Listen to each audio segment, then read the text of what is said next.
आज आपण ना राईस कुकरमध्ये गोळा भात करणार आहोत, अगदी वऱ्हाडी स्टाईलने. माझी सून कांचन वऱ्हाडची आहे आणि म्हणूनच तिला मी सांगितलं आजचा जो गोळा भात आहे तो तूच करून दाखव, कारण तिच्याकडनंही आपल्याला छान छान गोष्टी शिकायच्या आहेत की नाही. चला तर मग गोळा भात राईस कुकरमध्ये कसा करायचा ते बघण्याकरता आपण आपल्या स्वयंपाकघरात जाऊया. येत आहे ना?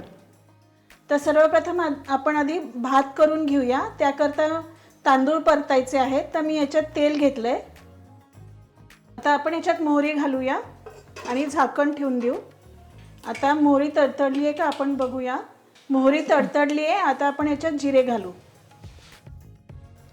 थोडंसं हिंग. हे आपण तांदूळ भिजवून उपसून ठेवले होते. 1 वाटी तांदूळ आहे हा. ते आपण फोडणीत घालूया. छान आपण परतून घेऊया. आपले तांदूळ छान परतून झाले आहेत. आता आपण याच्यात 2 वाट्या गरम पाणी घालूया.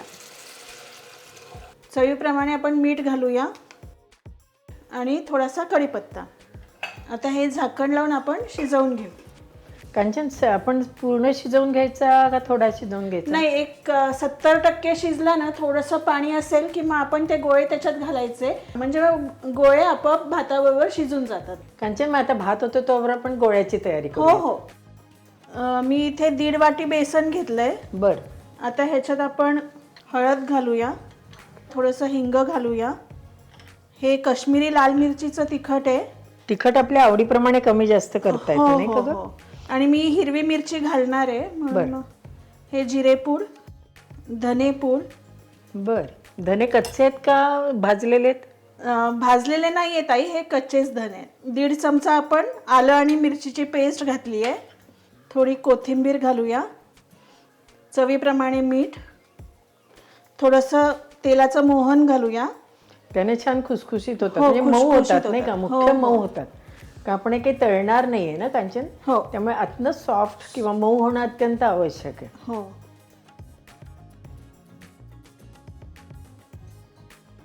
हे सगळं जिन्नस आपण बेसनामध्ये एकत्र करून घेतलंय आणि आपलं व्यवस्थित झालंय की नाही हे ओळखायला अशी ही मूठ वळल्या गेली पाहिजे. बेसनाची मूठ अशी वळल्या गेली पाहिजे. म्हणजे मग ते आपलं तेलाचं मोहन किंवा तेल जे आपण घातलं ते बरोबर झालं, हो की नाही? हो हो. आता आपण थोडंसं पाणी घालून त्याला असं घट्टसर भिजवून घेऊया. कांचन, मला एक विचारायचं होतं तुला की याच्यात लसूण वापरला तर चालू शकतो का ग? चालतो ना आई? चालतो ना? हो हो.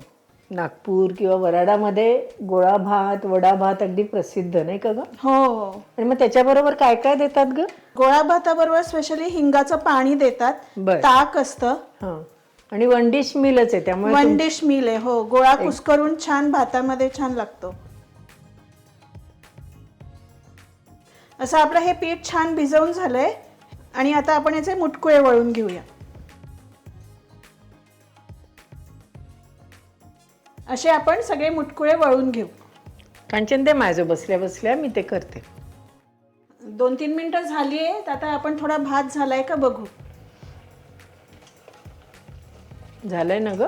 हो, झालंय. आता ह्याच्यात आपण गोळे घातले ना की ते गोळे त्याच्याबरोबर शिजून जाते. हां.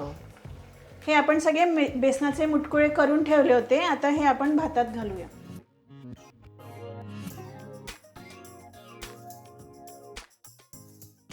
थोडं 1 चमचा 2 चमचा आपण पाणी घालून घेऊ याच्यामध्ये आणि झाकण लावून परत शिजवून घेऊया. 2 मिनिटात आपला भात आणि गोळे दोन्ही शिजून जाईल.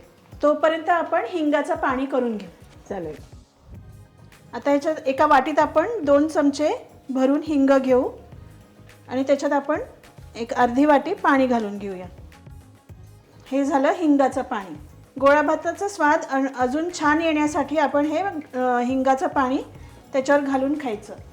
म्हणजे मस्त ताटात भात घ्यायचा, ते गोळे घ्यायचे आणि ते कुस्करायचे, वरती हिंगाचं पाणी आणि फोडणी. बस धमाल मजा, दुसरं काही लागणार नाही. आपला भात आणि गोळे दोन्ही शिजले आहेत. हे बघा असा छान रंग बदललाय गोळ्यांचा आणि आकार पण जरा मोठा झालाय. आता आपण हा सर्व करूया. मस्त आपला गोळा भात तयार झालाय. हा मी ताटात वाढून घेतलाय. आता ह्याची खायची पद्धत मी तुम्हाला सांगते. हे आपण 2 गोळे घेऊया. छान हे गोळे त्या भातामध्ये कुस्करायचे. एकदम छान झाले तर कांचन गोळे, नाही तर काही काही वेळेला ना गचका होतो. हो. त्यामुळे तेलाचं मोहन हे जरा व्यवस्थितच लागतं. आता काय करतेस ग? आपण आई हे हिंगाचं पाणी केलं होतं ना, हां, तर हे थोडंसं आपण त्याच्यावर भातावर घालून घेऊ. बरं. आणि आता शेवटी ह्याच्यावर फोडणी घालूया. चालेल. फोडणीत काय काय घातलं ग? मोहरी, हिंग, लाल मिरच्या, कढीपत्ता आणि कोथिंबीर एवढंच घातलं. हे मिरची छान कुस्करायची, गोळे भातामध्ये मिसळायचे आणि छान खायचे. वा, मध्ये मध्ये एखादा ताकाचा भुरका सुद्धा मारायचा. हो, कारण मस्त. भात जर कोरडा वाटला तर तुम्ही ताक घेऊ शकता.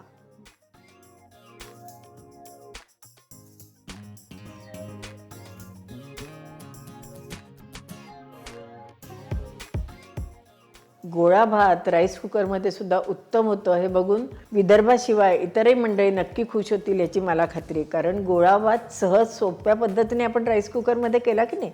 तुम्ही नक्की करून बघा. आणि अशा छान छान रेसिपी बघण्याकरता अनुराधा चॅनलला लाईक करा, शेअर करा आणि सबस्क्राईब करा. आणि हो, बेल आयकॉन दाबायला विसरू नका. धन्यवाद.